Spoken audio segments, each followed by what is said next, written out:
Hello everyone. Welcome to JRF coaching Wala. कैसे हो आप सब? बढ़िया। तो दोस्तों आज हम लोग स्टार्ट करेंगे चैप्टर नंबर 11। क्योंकि आप सोच रहे होंगे कि सर चैप्टर जो आप इंश्योरेंस करा रहे थे वो कंप्लीट किए बिना आप 10th पढ़ा दिए, 11 पढ़ा दिए। 10th में मैंने रिकमेंड सारे कमिटीज के बारे में पढ़ा है कि कौन से कमिटी को किसने रिकमेंड किया, कब आया, किस पर्पज से आया। ये मैंने चैप्टर नंबर 10 में पढ़ाया है। अब मैं चैप्टर 11 में dates related to banking sector पढ़ाने जा रहा हूँ। अब आप सोच रहे होंगे कि डेट्स क्यों सर, और कमिटी क्यों बढ़ाया आपने?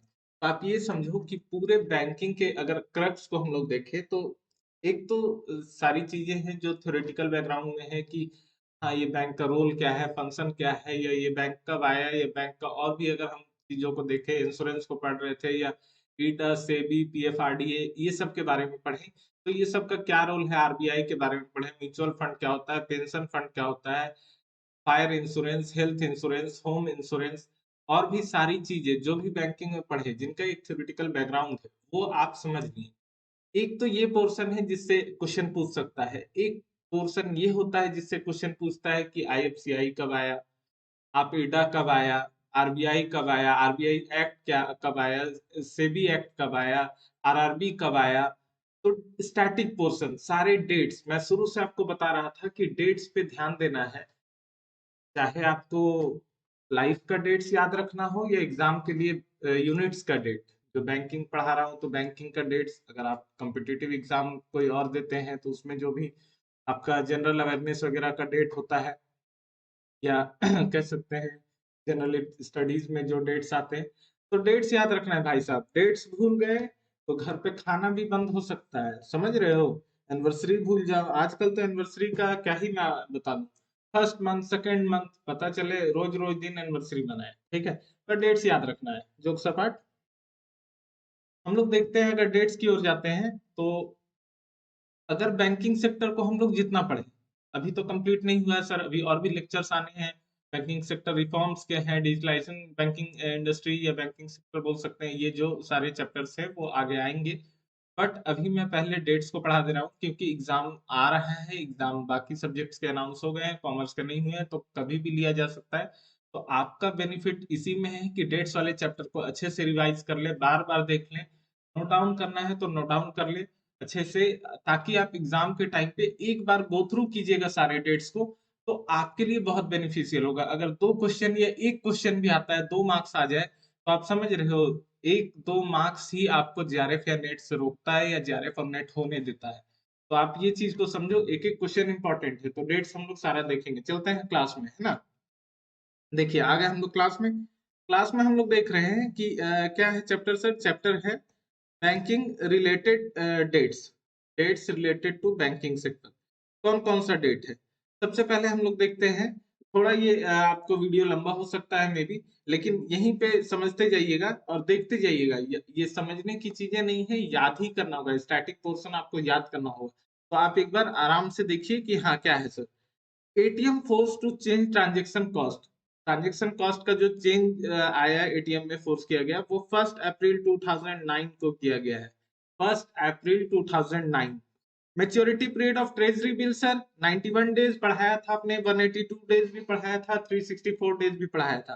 तो उनका डेट भी याद रखना है। 91 डेज वाला मेच्योरिटी, ये मेच्योरिटी जो ट्रेजरी बिल का 91 डेज वाला है वो 1993 में आया था। 182 डेज वाला 1986 में आया था, एंड 364 डेज वाला 1992 में आया था। तो कब आया है सर? 91 डेज वाला, 91 डेज वाला आया है 1993 में, 182 डेज वाला आया है 1986 में, और 364 डेज वाला आया है 1992 में। हाँ सर, आगे देखते हैं। First development financial institution. जब हम लोग डीएफआईस पढ़ रहे थे, चैप्टर 5 या 6 में हम लोग डीएफआईस पढ़ रहे थे, डेवलपमेंट फाइनेंशियल इंस्टीट्यूशन के बारे में, तब हम लोग पढ़े थे पहला डेवलपमेंट फाइनेंशियल इंस्टीट्यूशन 1948 में आया है। कौन सा है? आईएफसीआई। ठीक है, आईएफसीआई कब आया? 1948 में। आईएफसीआई का फुल फॉर्म क्या है सर? तो आईएफसीआई का फुल फॉर्म है industrial finance corporation of India. ठीक है। अब हम लोग आते हैं, रिजर्व बैंक ऑफ इंडिया का डेट्स देख लेते हैं। रिजर्व बैंक ऑफ इंडिया क्या क्या डेट्स है? स्टैब्लिश हुआ है 1 अप्रैल 1935। आरबीआई स्टैब्लिश कब हुआ? 1 अप्रैल 1935।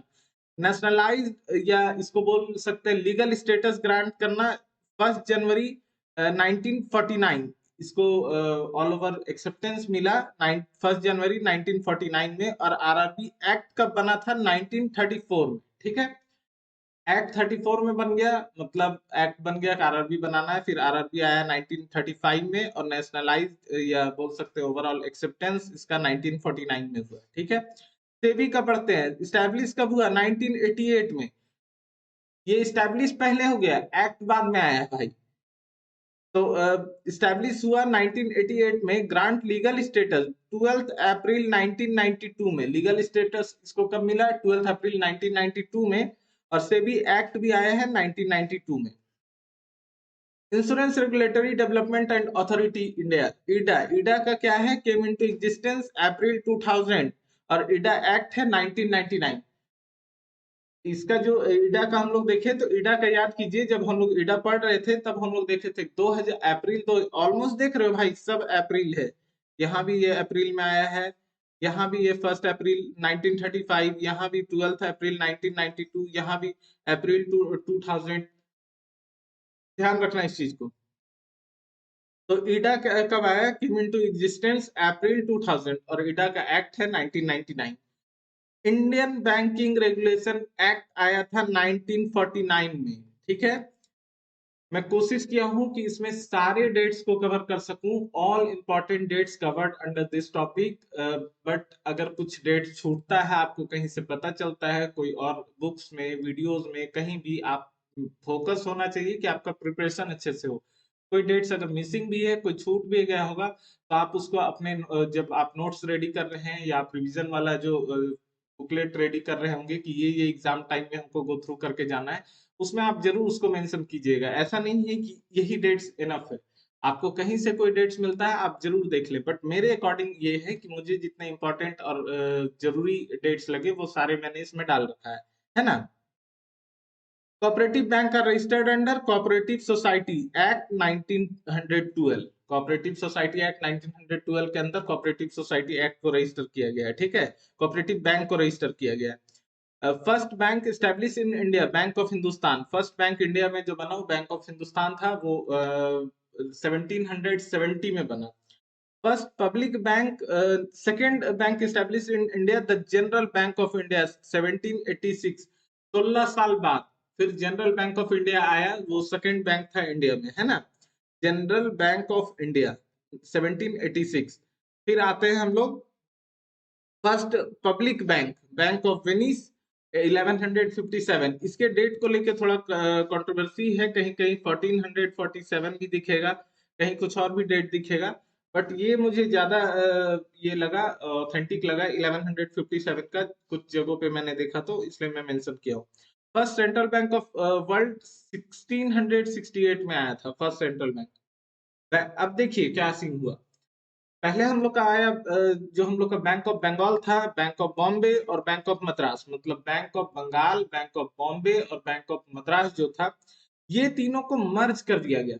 ये तीनों मर्ज हुआ और स्टैब्लिश किया इंपीरियल बैंक ऑफ इंडिया 27 जनवरी 1921 में। इंपीरियल बैंक जो अभी हम लोग एसबीआई बोलते हैं, है ना।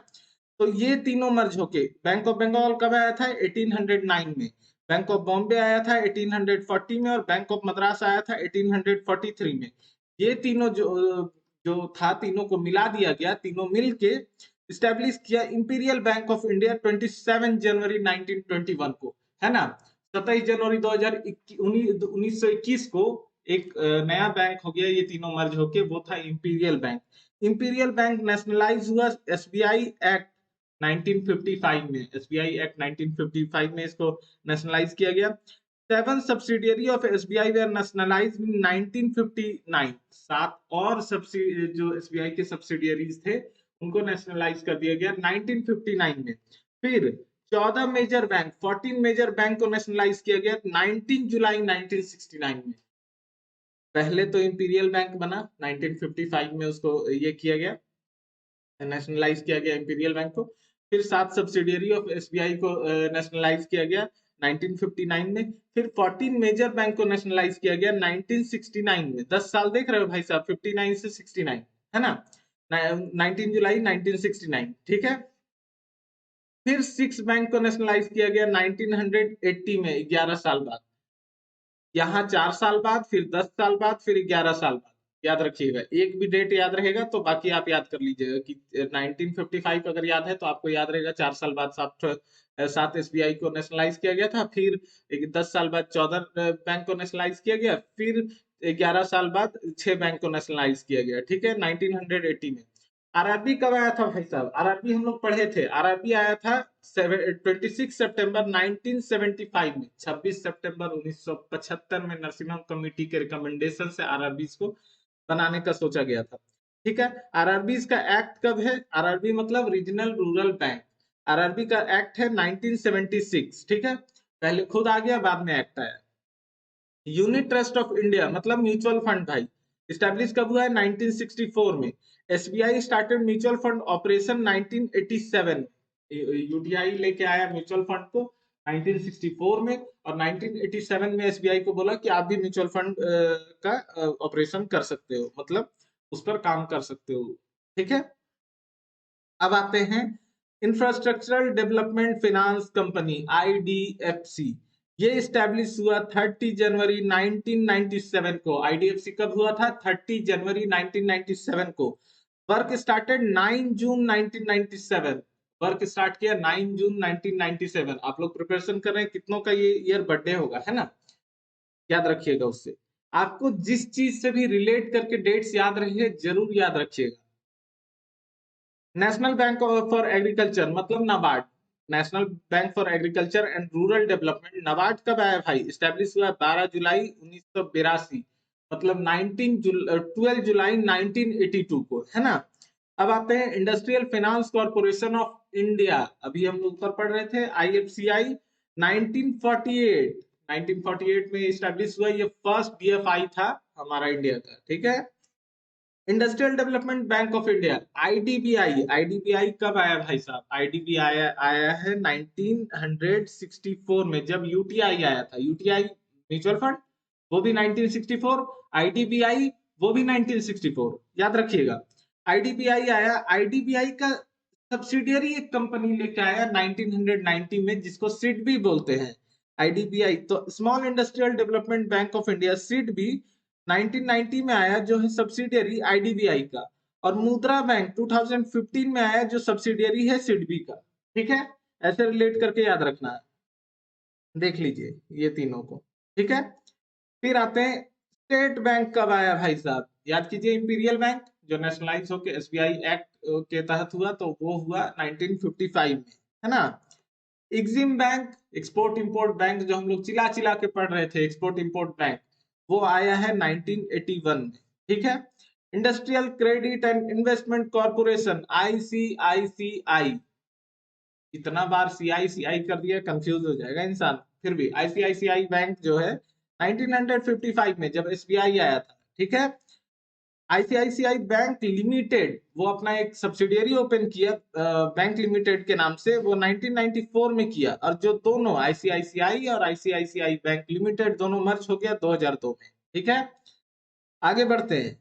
अब देखिए, ये सब थोड़ा आपको इंटरनेशनल ट्रेड से रिलेटेड भी डेट्स मिलेंगे, बट मैं सोचा कि अगर बैंकिंग की बात है तो उसमें बिजनेस थोड़ा आ जाता है, थोड़ा ट्रेड आ जाता है, तो डेट्स कम से कम एक जगह आपको कंपाइल करके मिल जाए। आईबीटी का जब मैं पढ़ाऊंगा तो उसमें डेट्स तो डालूंगा ही, एक चैप्टर में उसको भी रखूंगा, टोटल डेट्स उससे रिलेटेड, बट यहाँ मैं मेंशन किया हूँ तो आपके रिवीजन के लिए बेनिफिशियल होगा कि आप बैंकिंग का तो पढ़े, साथ में आईबीटी के भी कुछ डेट्स आपके रिवीजन हो गए, है ना।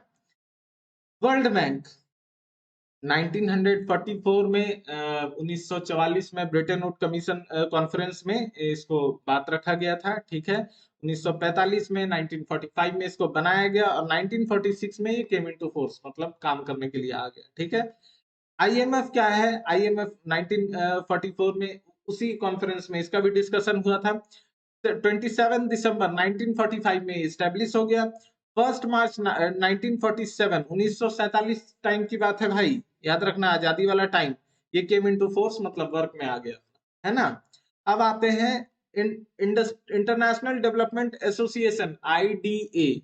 आईडीए कब आया है? सितंबर 1960 में, ठीक है। IFC 1956 में, मैं इंटरनेशनल ट्रेड का जब क्वेश्चन सॉल्व कर रहा था, जब मैं प्रिपरेशन कर रहा था उस टाइम का मैं बता रहा हूँ, जब क्वेश्चन सॉल्व कर रहा था तो ये IDA, IFC, मीगा, ये लोग का एक साइड ये सब दिया हुआ था, एक साइड डेट्स दिए हुए था, और वो मैच करने का जो आता है लाइक इस टाइप का मैं बता सकता हूँ कि यहाँ IFC है, यहाँ IDA है, यहाँ मीगा है, और यहाँ डेट डाले हैं भाई साहब, ये और ऐसे ऐसे मिलाने का जो देता है, ऐसा क्वेश्चन पूछा था, तो याद रखिएगा, है ना। तो हाँ, हम लोग कहाँ थे, हम लोग थे मीगा में।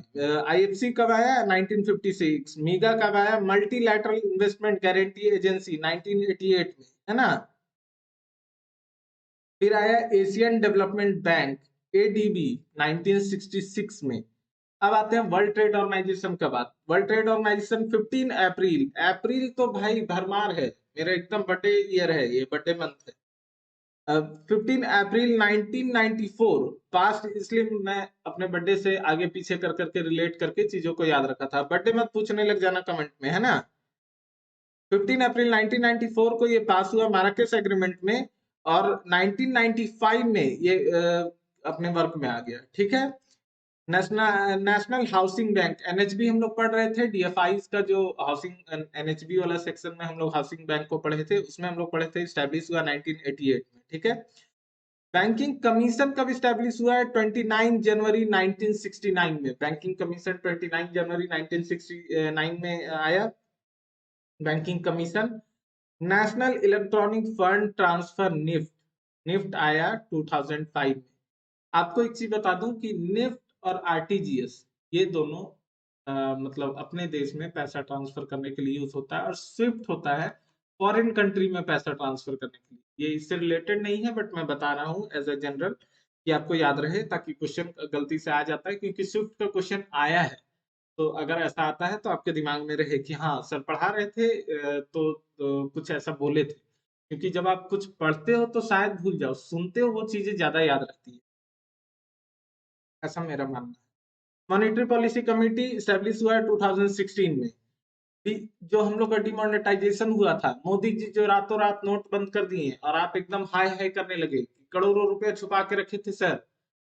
घर की मम्मी जो है, सारी सबकी मम्मी, सबकी माँ, अलग ही जोन है भाई। चावल में पैसा, आटा में पैसा, गरीब तो पापा हो जाते हैं। जब लॉकडाउन हुआ तब, ये जब डिमोनेटाइजेशन हुआ तब ये पता चला कि पैसे कहाँ कहाँ से निकल रहे हैं, चावल की बोरी से, दाल के वो बर्तन से निकल रहे हैं। आप समझ रहे हो, मिक्सचर का पैकेट में पैसा बंद किए हुए हैं। मेरे घर का हाल नहीं है, तुम्हारा बता रहा हूँ चलो, कोई बात नहीं। तो पैसा मम्मी के पास बहुत होता है, बस प्यार से मांगना आना चाहिए, वैसे देंगी नहीं, कोई बात नहीं। डिमोनेटाइजेशन आया कब, 8 नवंबर 2016 रात को, मिडनाइट को मोदी जी ऐसे कितनों को दिल का दौरा दे दिए, बोल दिए नोट बदल गया, 500,000 वैल्यूलेस हो गए। लोग भागा भागी करने लगे थे, इतना लाइन लगा के। अपना पैसा कोई नहीं दिखाता था कि अरे यार मेरा तो 8 लाख लॉस हो जा रहा है, मेरा 2 करोड़ लॉस हो जा रहा है, इतना ओपनली। और पहले मांग दो पैसा रिश्तेदार से, अरे कहाँ, 1 रुपया नहीं है खाने को, तो जहर खाने को तो पैसे नहीं, मेरे से मांग लो भाई, जहर के नहीं है पैसे तो कोई बात नहीं। फर्स्ट नरसिम्हम कमेटी कब आया, 1991 में। वर्मा कमेटी कब आया, 1996 में। खान कमेटी कब आया, 1997 में। और सेकंड नरसिम्हम कमेटी 1998 में। ये सारे बैंकिंग सेक्टर रिफॉर्म के डेट्स हैं, बैंकिंग सेक्टर रिफॉर्म जब पढ़ाऊंगा वहां ये सब मिल जाएंगे, ठीक है, तो ये देख लेना है। फिर bank for international settlement, international settlement BIS कब आया, 17 मई 1930 में, ठीक है। अब बेसल कमेटी जो हम लोग का बैंकिंग सुपरविजन के लिए था, बेसल कमेटी, वो BCBS वो 1974 में आया। अब बेसल 1 कब आया, 1988 में। बेसल 2 आया 2004 में। बेसल 3 आया 2010 में। बट इंडिया अडॉप्ट कब किया बेसल 1 को, 1999 में 1999 में इंडिया अडॉप्ट किया बेसल बेसल 1 को। 2 को 2009 में, मतलब 5 साल लेट अडॉप्ट किया। ये 10 साल बाद बोला कि हाँ 10 साल तक इसका पूरा इम्प्लीमेंटेशन हो जाएगा, 31 मार्च 2020 तक बेसल 3 का, ठीक है। तो ये हम लोग का डेट्स का चैप्टर कंप्लीट हो गया है। एक बार फटाफट रिवीजन करते हैं एकदम फास्टली, मेरे पीछे आप लोग बोलिए। ATM force to change transaction cost कब आया? 1 अप्रैल 2009 को। सेकंड है maturity period of treasury bill 3 होता है, 91 डेज, 182 डेज, 364 डेज। 91 डेज कब आया? 1993 में। 182 डेज कब आया? 1986 में। और 364 डेज कब आया? 1992 में। ठीक है। फर्स्ट डेवलपमेंट फाइनेंशियल इंस्टीट्यूशन जो फर्स्ट डीएफआई था, आईएफसीआई, वो आया है 1948 में। रिजर्व बैंक कब आया है? रिजर्व बैंक आया है 1 अप्रैल 1935 में। नेशनलाइज कब हुआ है? 1 जनवरी 1949 में। और आरबीआई एक्ट आया है 1934 में। ठीक है। अब हम लोग देखते हैं सिक्योरिटी सेबी के बारे में। देखिए, सेबी 1988 में स्टैब्लिश हुआ। इसका 12 अप्रैल 1992 1992 में ये लीगल स्टेटस ग्रांट किया। सेबी एक्ट आ गया 1992 में। ठीक है। ईडा कब आया? 2000 में आया, और ईडा एक्ट 1999 में आ गया था। बैंकिंग रेगुलेशन एक्ट 1949 में आया। कोऑपरेटिव बैंक रजिस्टर्ड होते हैं कोऑपरेटिव सोसाइटी एक्ट 1912 के अंदर। ठीक है। फर्स्ट बैंक स्टैब्लिश कब हुआ था? फर्स्ट बैंक इंडिया में बैंक ऑफ हिंदुस्तान 1770 में। सेकंड बैंक हुआ था जनरल बैंक ऑफ इंडिया 1786 में। फर्स्ट पब्लिक बैंक था बैंक ऑफ वेनिस 1157 में। First central bank of the world 1668 में बना। ठीक है। फिर bank of Bengal, bank of Madras और बैंक ऑफ बॉम्बे, ये तीनों को मर्ज करके इंपीरियल बैंक बना 27 जनवरी 1921 को। 27 जनवरी 1921 को bank of Bombay, bank of Madras और बैंक ऑफ बंगाल, ये तीनों मर्ज हो गए। ये लोग कब आए थे? 1809 में, 1840 में, 1843 में। ठीक है। और ये बनाए इंपीरियल बैंक 27 जनवरी 2021 को इंपीरियल बैंक बना। इंपीरियल बैंक नेशनलाइज हुआ है सेबी एक्ट 1955 में, याद रखिएगा। अब 755 में बना, 4 साल बाद 7 ठो एसबीआई का जो सब्सिडियरी था, मतलब 1959 में, वो सब हो गया आपका नेशनलाइज। 1959 में नेशनलाइज हो गया 7 बैंक। ठीक है। फिर 14 बैंक वहां से 10 साल बाद 19 जनवरी 1969 को वो लोग नेशनलाइज हो गए। फिर 6 बैंक 11 साल बाद 1980 में नेशनलाइज हो गए। ठीक है। आरआरबी इंट्रोड्यूस कब हुआ? 26 सितंबर 1975 को। आरआरबी इंट्रोड्यूस हुआ है 26 सितंबर 1975 को। आरआरबी एक्ट आया था 1976 को। ठीक है। 1976। यूनिट ट्रस्ट यूटीआई जो हमारा म्यूचुअल फंड, वो आया 1964 में। और 1987 में एसबीआई को अलाउ कर दिया गया कि आप भी म्यूचुअल फंड का ऑपरेशन कर सकते हैं। ठीक है। ऑपरेट कर सकते हैं म्यूचुअल फंड को। Infrastructure IDFC, infrastructural development finance company, IDFC establish हुआ था 30 जनवरी 1997 को और वर्क स्टार्ट किया 9 जून 1997 को। ठीक है। नाबार्ड कब आया था? 12 जुलाई 1982 को, याद रखिएगा, नाबार्ड 12 जुलाई 1982 को आया था। ठीक है। फिर अगर हम लोग देखते हैं आईएफसीआई, स्टार्टिंग में ही पढ़े, फर्स्ट डीएफआई हम लोग का जो था, फर्स्ट डीएफआई वो हम लोग का ये हुआ 1948 में आया था आईएफसीआई। ठीक है। Industrial finance corporation limited. IDBI 1964 में आईडीबी आया। 1990 में सिडबी आया जो आईडीबीआई का सब्सिडियरी था। 2015 में मुद्रा बैंक आया जो सिडबी का सब्सिडियरी था। ठीक है। सेबी एक्ट कब आया है? एसबीआई एक्ट कब आया है? 1955 में। एग्जिम बैंक कब आया? 1981 में। इंडस्ट्रियल आईसीआईसीआई बैंक आया 1955 में। आईसीआईसीआई बैंक लिमिटेड आया 1994 में। और 2002 में ये दोनों आपस में मर्ज हो गए। ठीक है। वर्ल्ड बैंक 1944 में, ब्रिटेन वुड कमीशन में इसको डिस्कस किया गया था। 1945 में स्टैब्लिश किया गया, 1946 में केम इनटू फोर्स हो गया। आईएमएफ भी उसी कमीशन में डिस्कस किया गया था, उसी कॉन्फ्रेंस में, ब्रिटेन वुड कॉन्फ्रेंस में। 1945 में इसको भी स्टैब्लिश किया गया। 27 दिसंबर 1945 को और 1 मार्च 1947 को ये केम इनटू फोर्स में आ गया। फिर हमारा आता है इंटरनेशनल डेवलपमेंट एसोसिएशन, आईडीए, 1960 में आया था। ठीक है।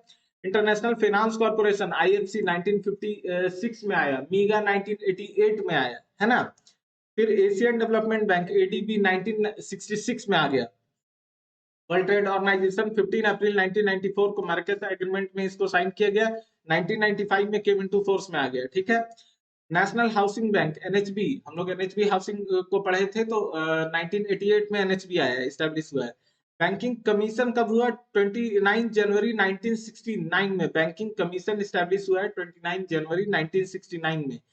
निफ्ट कब आया था पहली बार? 2005 में। निफ्ट और आरटीजीएस इंडिया के अंदर ट्रांजैक्शन करने में, पैसे भेजने में हेल्प करता है। स्विफ्ट इंटरनेशनल पैसे को ट्रांसफर करने में हेल्प करता है, ठीक है। पैसे को इंटरनेशनली ट्रांसफर करने में हेल्प करता है, okay. Monetary policy committee establish हुआ 2016 में। डिमोनेटाइजेशन मतलब पहले, सबसे पहला बर्बादी का फील लोगों को कब हुआ था? 8 नवंबर 2016 को, ठीक है। घर की महिलाओं को ज्यादा फील हुआ था, सारी चोरी पकड़ी गई, सारा पोल खुल गया। फर्स्ट नरसिम्हम कमेटी 1991 में आया। वर्मा कमेटी 1996 में। खान कमेटी 1997 में। सेकेंड नरसिम्हम कमेटी 1998 में। ये सारे डेट बैंकिंग सेक्टर रिफॉर्म के हैं। पीआईएस आया था 17 मई 1930 में। Basel committee for banking supervision जो बना वो 1974 में बना। बेसल 1 1988 में आया और एक्सेप्ट किया इंडिया में 19 मतलब अडॉप्ट किया इंडिया में 1999 में, 11 साल बाद। बेसल 2 2004 में आया और इंडिया में 5 साल बाद अडॉप्ट हो गया 2009 में। बेसल 3 2010 में आया और 2020 तक ऐसा माना गया कि उसको पूरी तरह से इम्प्लीमेंट कर लिया जाएगा, ठीक है। तो ये हमारा डेट्स पूरा कंप्लीट हो गया। आई होप कि आपको चीजें समझ आ गई हैं। समझ नहीं, कम से कम थोड़ा रिवीजन आप करोगे तो याद हो जाएगा। थोड़ा याद अभी हो गया होगा। और हाँ, एग्जाम नजदीक है, आप लोग मन लगा के पढ़िए। अपने प्रिपरेशन को बूस्टअप कीजिए। जितना टाइम आप प्रिपरेशन को दे रहे हैं उससे ज्यादा टाइम दीजिए। मुझे टाइम की थोड़ी कमी है, मैं वीडियोस प्रॉपर ला रहा हूँ, बट और वीडियोस मैं आपके लिए लाना चाह रहा हूँ। तो वन कॉन्सेप्ट सीरीज के लिए भी मैं वीडियो लाऊंगा, अगर आप लोग टॉपिक देंगे तो, कि आपको कौन सी टॉपिक समझ नहीं आ रही है वो मैं आपको पढ़ा रहा हूँ। आपको भेजना ही तो है। आप इंस्टा, व्हाट्सएप, टेलीग्राम कहीं भी मुझसे कनेक्ट होके, फेसबुक कहीं भी आप मुझे भेजो। तो आपको सिर्फ, आप जो टॉपिक नहीं समझ रहे हो उसको आपको भेजना है। बाकी तो मैं यहाँ हूँ बैठ के पढ़ाने के लिए। मैं उसको इजी लैंग्वेज में समझाने की कोशिश करूंगा उस टॉपिक को, और बहुत ही कम टाइम में समझाने की कोशिश करूंगा, ताकि आपका टाइम भी बचत हो और आप इजीली समझ भी जाए। तो क्या ही दिक्कत है, फटाफट आप मुझे टेक्स्ट कीजिए, मैसेज कीजिए, व्हाट्सएप कीजिए और मेरे से जुड़िए, है ना। ताकि आपका प्रिपरेशन अच्छे से हो सके, आप प्रिपरेशन को बूस्ट कर सके। मिलते हैं आपसे नेक्स्ट क्लास में। तब तक के लिए जय हिंद दोस्तों।